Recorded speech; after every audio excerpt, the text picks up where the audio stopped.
ओम साई राम। श्री साई सच्चरित्र अध्याय 14 भाग 5 दक्षिणा का मर्म। ठाणे के श्री बी देव सेवानिवृत्ति प्रांत मामलेदार जो बाबा के परम भक्त थे, उन्होंने इस विषय पर एक लेख लिखा। साई लीला पत्रिका भाग 7 पृष्ठ 623 अन्य विषयों सहित प्रकाशित किया है, जो निम्न प्रकार है। बाबा प्रत्येक से दक्षिणा नहीं लेते थे। यदि बाबा के बिना मांगे किसी ने दक्षिणा भेंट की तो वे कभी तो स्वीकार कर लेते और कभी अस्वीकार भी कर देते थे। वे केवल भक्तों से ही कुछ मांग करते थे। उन्होंने उन लोगों से कभी कुछ न मांगा जो सोचते थे कि बाबा के मांगने पर ही दक्षिणा देंगे। यदि किसी ने उनकी इच्छा के विरुद्ध दक्षिणा दे दी तो वे वहां से उसे उठाने को कह देते थे। स्त्री और बालकों से भी वे दक्षिणा ले लेते थे। उन्होंने सभी धनाढ्यों या निर्धनों से कभी दक्षिणा नहीं मांगी। बाबा के मांगने पर भी जिन्होंने दक्षिणा ना दी, उनसे वे कभी क्रोधित ना हुए। यदि किसी मित्र द्वारा उन्हें दक्षिणा भिजवाई गई होती और उसका उसे स्मरण न रहता, तो बाबा किसी न किसी प्रकार उसे स्मरण कराकर वो दक्षिणा ले लेते थे। कुछ अवसरों पर वे दक्षिणा की राशि में से कुछ अंश लौटा भी देते थे और देने वाले को संभाल कर रखने या पूजन में रखने के लिए कह देते थे।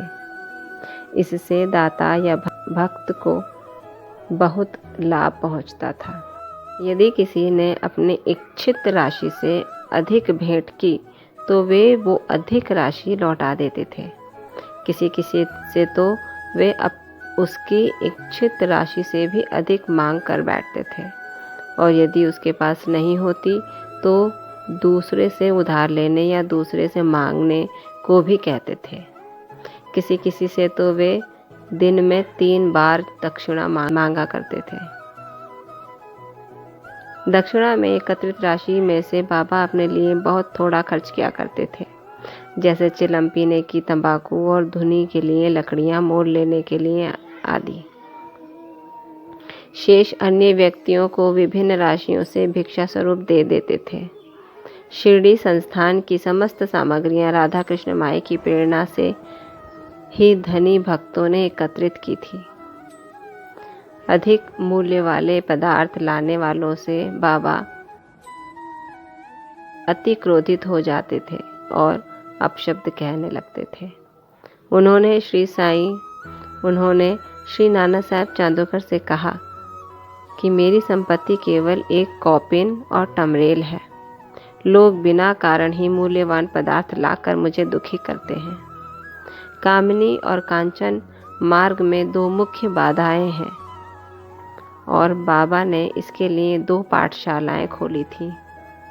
यथा दक्षिणा ग्रहण करना और राधा कृष्ण माई के यहाँ भेजना इस बात की परीक्षा करने के लिए ही कि क्या उनके भक्तों ने इस आसक्तियों से छुटकारा पा लिया है या नहीं। इसलिए जब कोई आता तो वे उनसे दक्षिणा मांगते और उनसे शाला में यानी राधा कृष्ण माई के घर जाने को कहते। यदि वे इन परीक्षाओं में उत्तीर्ण हो गए, अर्थात ये सिद्ध हुआ कि वे कामिनी और कांचन की आसक्ति से विरक्त हैं, तो बाबा की कृपा और आशीर्वाद से उनकी आध्यात्मिक उन्नति निश्चय ही हो जाती थी। श्रीदेव ने गीता और उपनिषद से घटनाएं उद्धृत की हैं कि किसी तीर्थ स्थान में किसी पूज्य संत को दिया हुआ दान दाता को बहुत कल्याणकारी होता है।